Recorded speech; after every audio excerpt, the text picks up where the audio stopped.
E já que a gente começou no assunto aí do Sudeste Asiático, ah, já tive a oportunidade de conhecer um pouquinho das histórias, já gravamos alguns vídeos, inclusive entra lá nas nossas redes sociais lá que vocês vão ter acesso a esse conteúdo.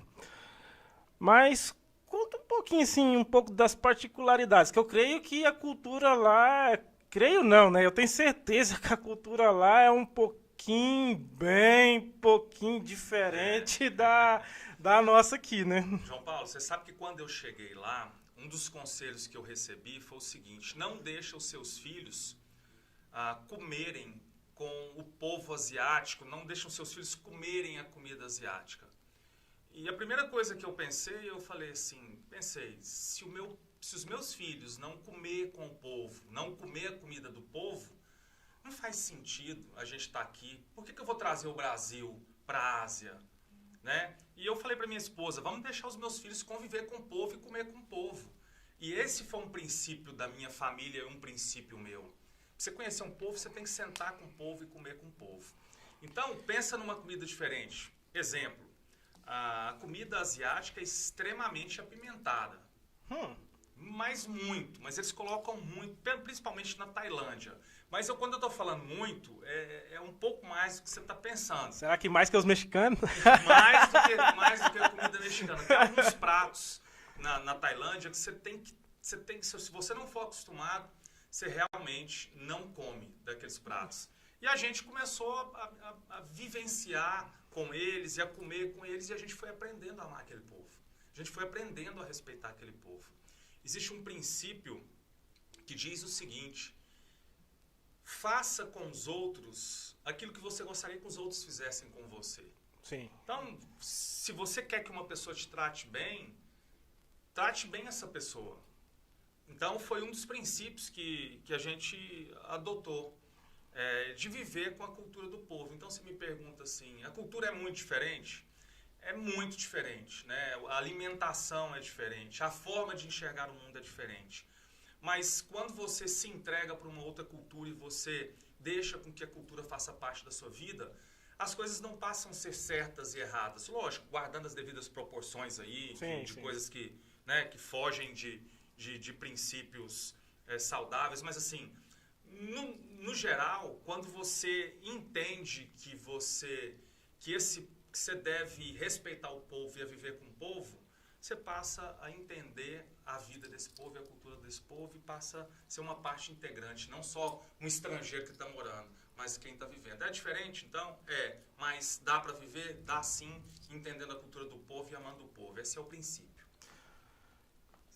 E se, assim, a gente já conversou algumas vezes sobre isso e eu até fiquei curioso, mas primeiro, ah, você usou a profissão, né, para poder entrar, usou a profissão para poder se infiltrar, vamos dizer assim, no meio do pessoal lá, porque esses lugares, no quesito evangelismo, missão, eles são um pouco fechados ainda, né?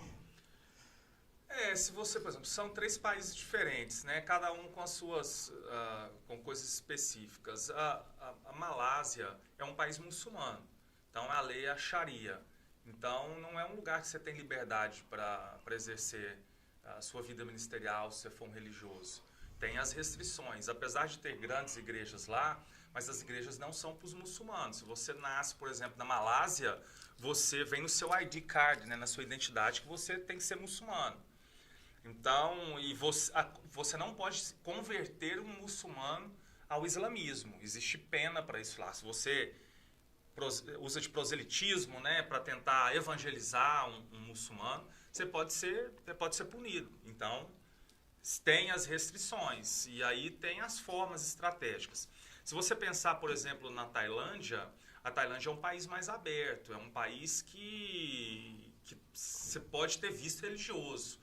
Mas, no entanto, eles são muito arraigados a toda a história deles. Eles nunca foram colonizados, né? E foi um dos poucos países ali na região que nunca foi colônia de ninguém. Ninguém nunca conseguiu tomar a Tailândia.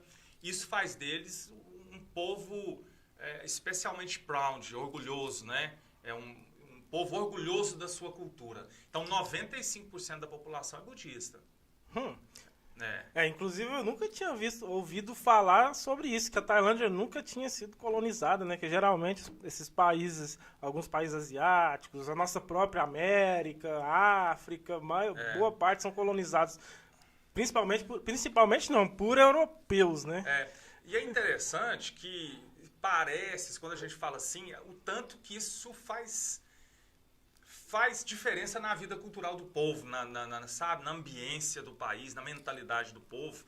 Se você olha, por exemplo, para a Malásia, o povo da Malásia deixou de ser colônia da Inglaterra há 70 e poucos anos atrás, mais ou menos isso. Não quero ser historiador, porque eu não sei, mas não é mais que isso. Então, bem recente. Deixaram de ser colônia há pouco tempo. Então, eles têm uma espécie de receio. Isso não estou falando que é intencional, mas uma espécie de receio com a presença do estrangeiro.